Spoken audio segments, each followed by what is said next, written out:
Hi, I'm Janine from Purple Room Yoga, and I write Yoga Living 50 and Beyond on Substack. Today I'm going to talk about half split. It's a wonderful pose, Ardha Hanumanasana, and it's a great stretch for the hamstrings and is very doable and adjustable depending on how tight your hamstrings are. So I like to come at it from low lunge. So stepping your right foot forward and using blocks makes the floor a little bit closer. So you can line up the blocks on either side of your right foot. You want the knee over the ankle, and you want the left knee behind the left hip. So you're not on a tightrope, the feet are a little bit apart. Now to move into half split, press the right heel forward to straighten the right leg, and then you can walk the blocks underneath your shoulders. Now you want the right leg extended in front of the right hip, and the left hip directly over the left knee. So you're not too far back, you're not too far forward. You have a nice vertical line through the thigh. And then on the right leg, 5 toes point to the ceiling. You want to press the ball of the big toe slightly forward. Pull the outer right hip just slightly back, and you'll feel a new sensation.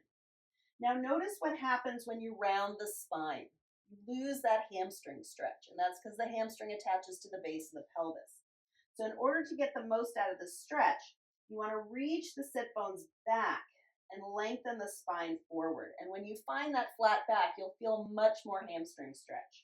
Now, if your hamstrings are really tight, you might start with a bent knee and work towards straightening the leg, right? Your leg may not straighten fully depending on your hamstring stretch. It's much more important to keep the spine straight than it is to straighten the leg and lose the lower back, lose that flat back. What happens is when the lower back rounds, right? Yes, you can straighten the leg because you're actually shortening the hamstring versus lengthening the hamstring. You want to lengthen the hamstring by moving the sit bone away from the heel. So the base of the pelvis is reaching back, the right heel is pressing forward, 5 toes to the ceiling, and then you can engage the quads in the front of the thigh just to support the knee so you're not hyperextending the knee. Now finding that flat back will give you all the stretch you need. If you like, you can fold forward from the flat back and let the spine round a little bit so that the weight of the torso is giving just a little bit more stretch. And you can stay there for a few breaths, trying to relax in the stretch. Don't fight it. Don't force it.